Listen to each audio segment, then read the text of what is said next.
Bonjour à toutes et à tous, bienvenue sur votre chaîne d'information régionale. Nous sommes le mercredi 10 avril. Voici sans plus attendre vos prévisions météo du jour. Après la pluie vient le beau temps grâce au vent de nord-est. On aura aujourd'hui un temps en sec, clair et dégagé, mais un temps frais à cause de ce vent de nord-est. Justement, on ne peut pas tout avoir, décidément. Le soleil va s'imposer au fil de la journée. Les températures, elles, seront parfois fraîches. 10 degrés à Calais et à Dunkerque, 11 à Boulogne, à Saint-Omer, 12 à Lille. La météo après le journal. On continue tout de même de parler du ciel et des conditions d'environnement, puisque vous le savez, la région subit depuis dimanche un nouvel épisode de pollution particules fines. L'air était encore de mauvaise qualité. Hier, selon l'indice Atmo Hauts-de-France, à Calais, 9 sur 10, 8 sur 10 à Lille, Dunkerque et Saint-Omer. On espère enfin une amélioration aujourd'hui sur le littoral. Dans la métropole lilloise, en revanche, la circulation différenciée est reconduite aujourd'hui. Dans 12 communes limitrophes de Lille, seuls les véhicules équipés de vignettes critères 0, 1, 2 ou 3 peuvent circuler. On continue de parler de conditions climatiques, de météo, du ciel, la sécheresse dans le nord. La préfecture a placé hier le département, à l'exception du littoral dunkerquois, en alerte jusqu'au 30 juin. En conséquence, de lourdes restrictions d'eau sont imposées. Il est désormais interdit d'arroser les pelouses, les jardins, les équipements sportifs de 9h à 19h. Interdiction également de laver sa voiture ou de remplir les plans d'eau et piscines privées. L'irrigation agricole est restreinte, les fontaines publiques doivent être fermées.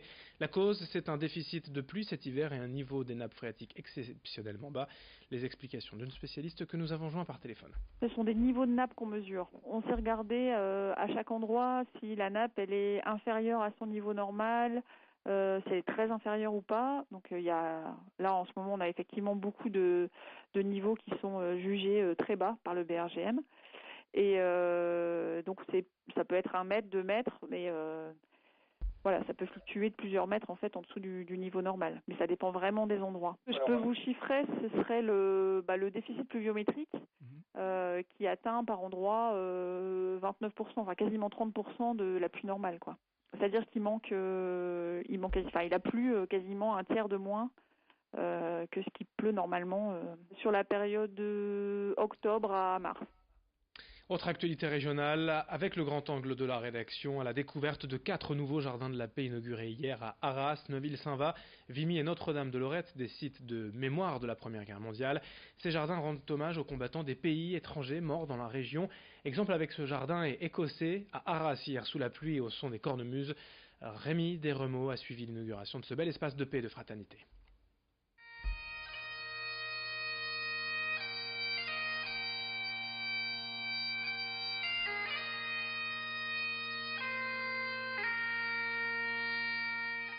Dans la cornemuse, vous avez les pipes. Les pipes qui sont ces objets dans lesquels on souffle. Et les deux artistes ont souhaité mettre comme élément majeur ces pipes justement qui existaient, dans lesquels les soldats soufflaient et allaient se faire tuer, puisque eux n'avaient même pas le moyen de ramper, de se défendre. Ils marchaient droit et il y en a énormément qui sont morts.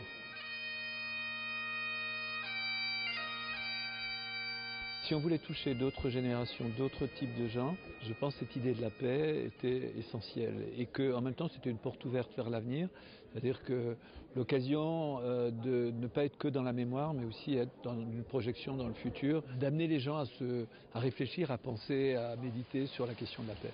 On l'a dit après 14-18 et il y a eu 39-45 et dans le monde ça continue, donc il y a toujours cette question de la fragilité de la paix et la paix ça se construit, c'est comme un jardin un peu, hein. C'est quelque chose qui est fragile, qui demande de l'entretien, qui demande que l'on s'en occupe, qui demande de l'attention et c'est comme un être humain aussi, hein. C'est quelque chose qui grandit. Cette année il y a le premier fleurissement et donc les arbres vont pousser, les plantes vont pousser, donc il y aura une consistance aussi du jardin qui va se faire avec le temps.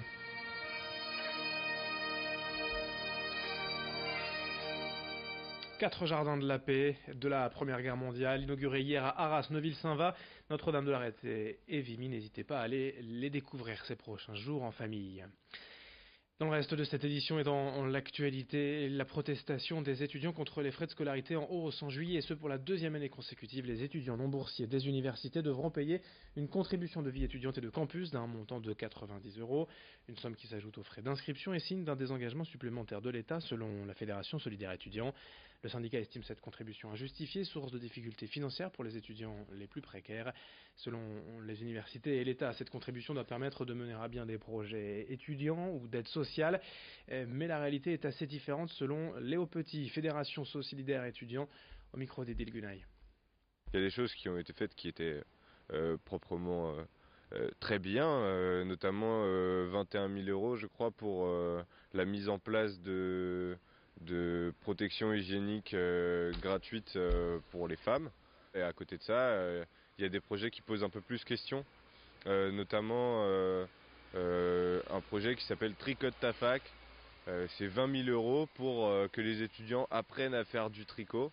Alors ça poserait pas problème si parmi les étudiants de l'université de Lille, il n'y en avait pas qui devaient manger une fois sur deux la journée, s'il n'y en avait pas qui étaient dans une précarité extrême, qui n'avaient pas de logement, qui dormaient dans des squats. Pour finir ce journal, l'événement sport de cette semaine et de ce week-end, surtout à dimanche, dans la région, c'est Paris-Roubaix, la 117e édition. Hier, les organisateurs étaient en reconnaissance sur le parcours depuis 3 villes, où se trouvent les premiers pavés jusqu'au vélodrome de Roubaix. 29 secteurs et 54,5 km de pavés à inspecter. Pour les coureurs, en toute sécurité dimanche, de nouveau sous un temps sec, malgré la pluie hier, la météo s'annonce favorable pour les prochains jours et les pavés devraient sécher pour nous offrir une édition un peu plus poussiéreuse que boueuse.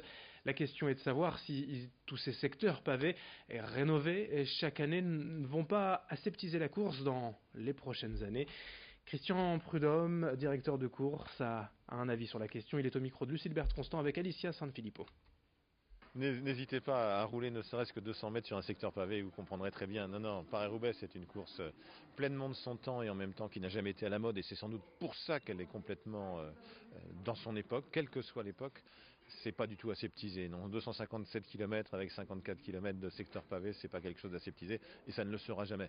Si Paris-Roubaix est la reine des classiques, c'est précisément parce qu'elle est différente de tout le reste. Vous savez, quand on va à l'étranger, loin d'ici, de temps à autre en Australie, on vous parle de 2 courses dans le monde, 2 courses cyclistes, on vous parle du Tour de France et de Paris-Roubaix. J'ai eu encore il y a quelques instants la confirmation d'un journaliste américain de Wall Street Journal qui me disait ben non, mais aux États-Unis, il y a le Tour de France et Paris-Roubaix et c'est tout. Donc Paris-Roubaix, c'est une légende. Fin de ce journal, dans un instant à suivre vos prévisions météo. Merci de votre fidélité.